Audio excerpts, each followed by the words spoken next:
हथे खां पोछा पत कणवा अजां बियारो हण खणवा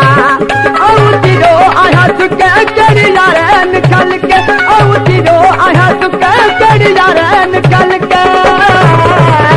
जो तन मुझो तो सजणवा अजां बियारो हण खणवा अजां बियारो हण खणवा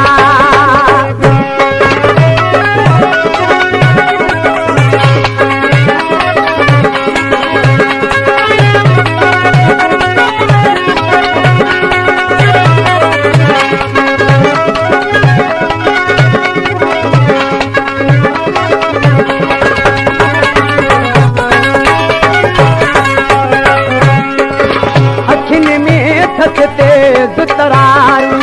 तुझे मुसाफिर उखट कुमारू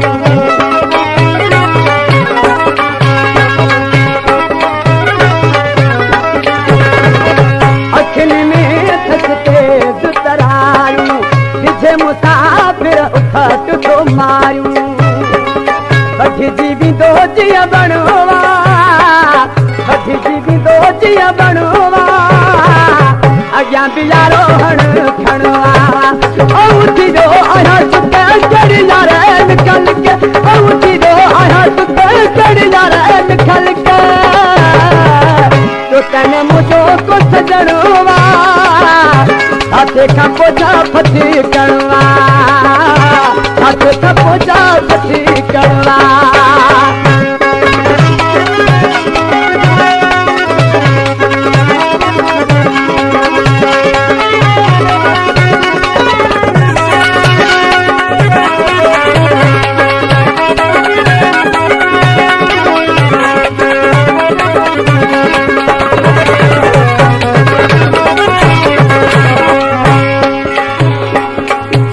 कयो मुनो कर चीज से बिना मुल जे मुक्त खपीद से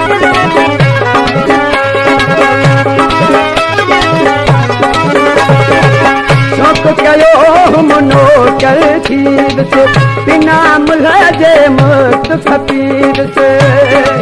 हाणे न कम जोर सणवा हाणे न कम जोर सणवा हाथे खां पोछा फती कणवा औ तिरो आया सुक कड़ी यारे निकल के औ तिरो आया सुक कड़ी यारे निकल के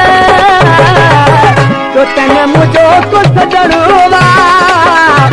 अजां बियारो हण खणवा अजां बियारो हण खणवा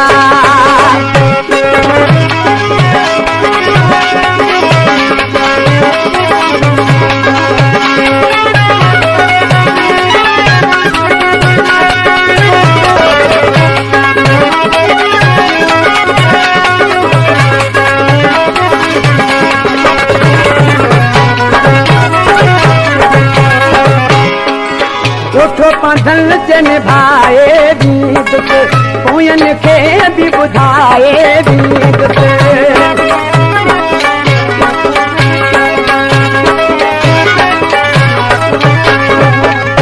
जो पाधल से निभाए बीत से पोयन के भी बुझाए बीत से इश्क जो नहीं चमनवा इश्क जो नहीं चमनवा अजां बियारो हण खणवा औ तिरो आया सुक कड़ी यारे निकल के औ तिरो आया सुक कड़ी यारे निकल के